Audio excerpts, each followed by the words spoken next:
In our first story, the Chief of Staff, Julius Deborah, has, on behalf of President John Dramani Mahama, presented to the Council of State petitions received in respect of the incarceration of 3 persons for contempt of court.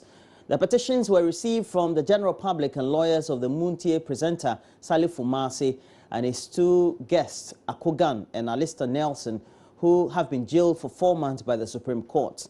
Deputy Education Minister in charge of Tertiary, Samuel Okudzeto-Ablakwa, the head of the Presidential Delivery Unit, Valerie Sawyer, Minister of Tourism, Culture and Creative Art, Elizabeth Owosu-Ajare, Deputy Minister of Energy and Petroleum, Benjamin Dagadu, are some of the prominent ministers of state who have joined to sign a petition book opened on the premises of pro-government station Radio Gold, ostensibly to pile pressure on President Mahama to free the 3 jailed contemners. Presenting the petition to the chairperson of the council, Madam Cecilia Johnson, Mr. Deborah said the president is looking forward to the advice of the Council of State. The chairman announced that the petitions will be submitted to the legal committee of the council for initial review before the council as a whole meets to consider the issues in the petition.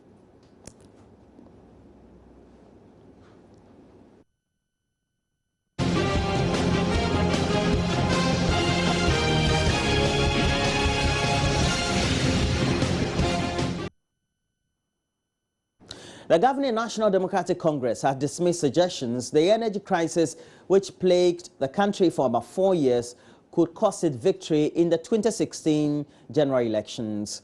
Addressing a news conference to officially announce August 14, 2016 as the date it will launch its 2016 campaign, its spokesperson, Joyce Bawa Mukhtar, described the party's ticket, which Paris, the sitting president, and his advice as the best for this year's election, says she's confident they will emerge victorious as a party.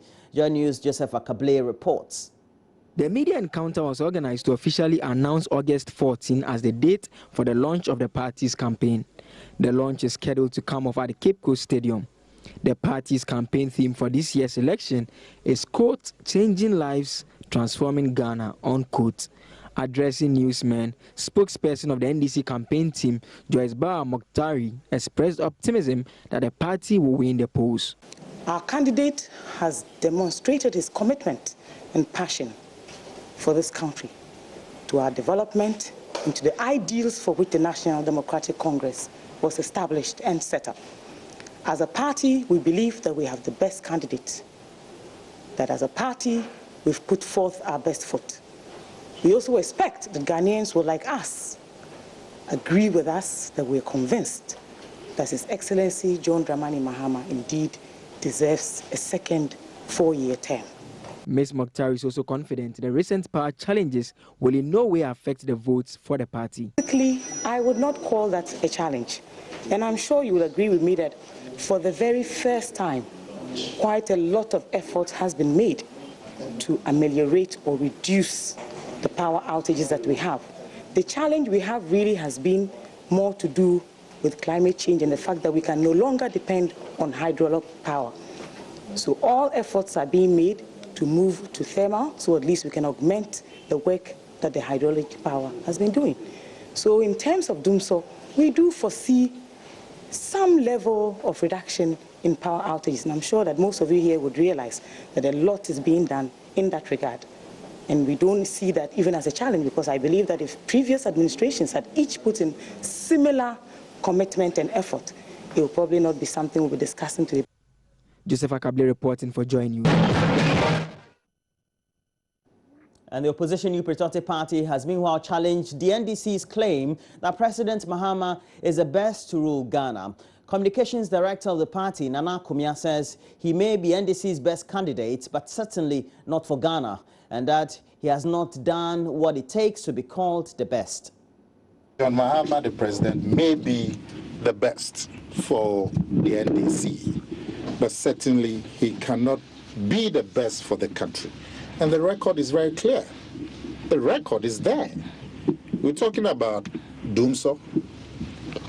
Look, this gas that my brother is talking about, that gas was made, the gas installation and facility was made possible by the discovery of oil in another government's time, in the NPP's time.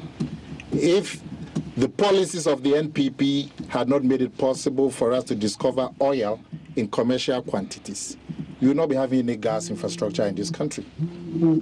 The pipeline from Nigeria, which provides gas for the generators in Teba and Po and so on, were made possible by the NPP signing the West Africa Gas Pipeline Agreement and providing the money for that, the investment for that pipeline to be laid. This electricity that they say they've had the largest expansion. The NPP procured a loan of $650 million. It is that monies that has been used to expand electricity in Ghana. But what is the use of expanding electricity when the power is not available?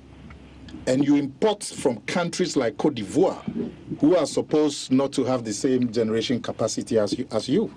Which government in this country has had the people of this country endure 4 years of doom so? I would plead with you, get the 2009 budget, read by Kwabena Dufo in Parliament, and read the power situation that they met in 2009.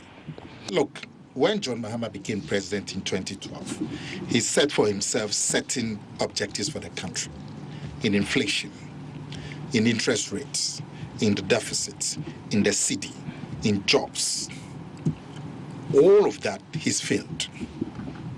All of those objectives he himself set for us in September 2012, he's failed in every single one of them, including transparency and accountability. As we speak, he is able to take our monies and buy 2 4-wheel drives and a house for Ekuadonko. Security experts and traditional authorities are spearheading a course to identify and also resolve potential conflicts in the Ashanti region ahead of the December elections. The Election Warning and Response Group will coordinate activities to minimize election violence in the region. Chairman of the National Peace Council, the Reverend Professor Emmanuel Asante, inaugurated a 12-member team and support groups in Kumasi on Monday. Joy News' Kwesi Deborah reports. Representatives of media and civil society organizations are other groups to partner the Regional Security Council to ensure regional peace. Reverend Professor Asante discounted the widely held assertion justice is a condition for peace.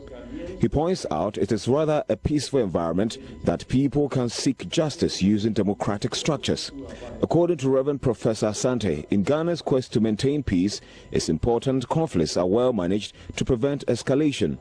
The bigger institutions, when they attend international conferences, they are talking about Ghana as a showcase. And a lot of them are saying it's not a showcase. So they are waiting for us to be in the same soup as all the others. And we should resist it. We should maintain our reputation as peaceful people. In saying this, I do not believe that we have to overlook the issue of justice. What is justice? What is justice? When people talk about justice, and I have had the audacity to ask people who keep on talking about justice, what is it? Is justice chopping people's hands? What is justice? It is the condition for the possibility of harmonious living. That is what you call justice. And I keep on saying that you can only talk about justice in the context of peace.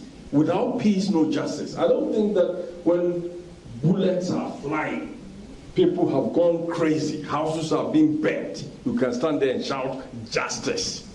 It is only in times of peace that people are able to sit and then talk about things that we need to do justice. Regional Director of the Electoral Commission, Srebo Kweku, reaffirmed the Commission's commitment to conducting free, fair and transparent polls. The election was free. Fairness. Fair election. We are applying the rules and regulations governing the election without unfairness, without preferences, so that equality before all the processes. Regional Minister Alexander Akon called for intensified effort by civil society organizations to eliminate the threat of violence. To ensure that we don't fall and create troubles. Now, in doing conflict resolution or risk management, I think the most important is the elimination, if we can. And we can get all the results from the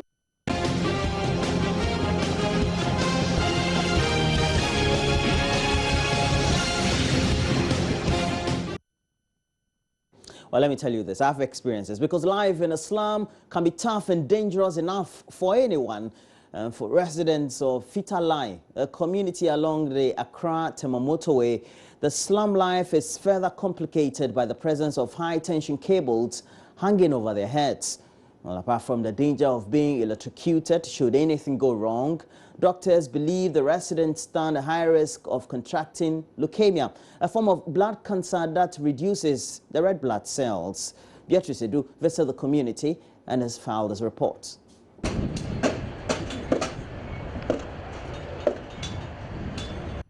They live, work and sleep here. It is not an ordinary place, but a slum under high-tension towers.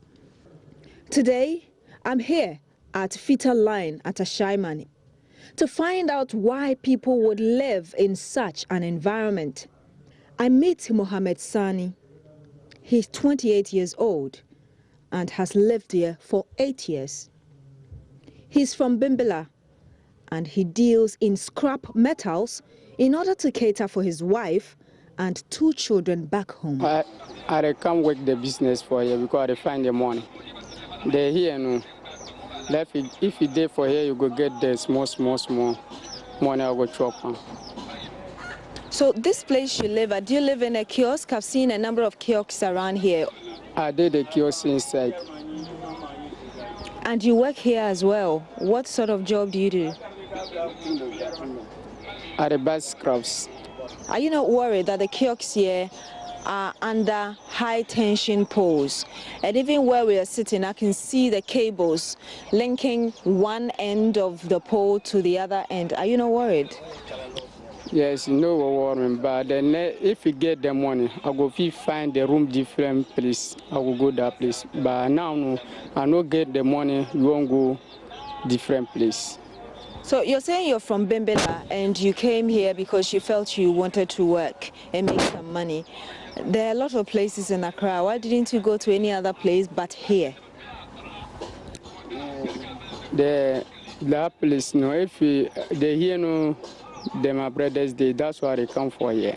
Afa Ahmed is 30 years, also from the north. He admits the conditions are dangerous, but says they need money.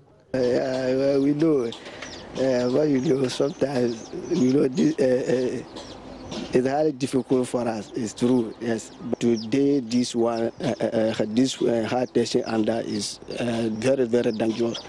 Do you usually get sick because of probably the kind of environment here? That one there, I can feel sure say it's true because everybody, you know, every person there, you saw sometimes you see, sometimes they have it back. You can't easily talk. For the sickness there, no. I don't see where with the hard one, no. If no a headache, and that's all. Little children play in most insanitary conditions for any child over here. Whilst they loiter, their mothers go about their business. Alima Zakaria is one of the mothers here. How long have you been living here? I don't have fear. What are you preparing? She's preparing jollof, that's what she's saying. Okay, so are you preparing it to sell or it's for the family? She's saying she's preparing it for sale. Is it for this slum or for the community of Ashaiman? Okay, so for this slum. Billowing smoke is seen through the high-tension towers in different parts of this slum. And of course, apart from the scrap business, some women are into cooking oil extraction as well. 4 women here would have to go through hard work in order to extract oil from palm kernel over here to get some oil and make some money for themselves. It's not an easy job from 6 a.m. to 6 p.m. except on Saturdays and Sundays. And this is their source of livelihood in this terrible environment, not just in sanitary conditions here, but very dangerous health-wise. I meet Juliana. She's 14 years old and in primary 6. She says the job is tough. I'm here to help my parents so that they will do the work and get money for me to go to school. That's why I'm here. Why didn't you go to school today? We have a kid. That's why I'm helping them. So do you do this every time you're on vacation? Yes. And you start this palm kernel work from what time to what time? We come here 6 o'clock and go home 6 o'clock. How difficult is it? It's so difficult. You go and buy the palm and come and do it. When you finish and you fetch water and you do it. If you say do it, what do you mean do it? You boil it or? Boil it and go to the machine and the machine will do it for you. And you come and cook before you get the oil. The big question is, who is to ensure these people leave this dangerous area and get decent accommodation? Beatrice Edu, Joy News, Ashaiman. Well, so if you've been touched, or you want to make a lot more comments about some of the reports you've seen or other things we'll be discussing on this very platform, please make sure you do so. 0560 800,000 is a number for our WhatsApp platform. We'll be happy to receive a lot more of your messages, and we'll relay a couple of them to you in the next few minutes. But we have to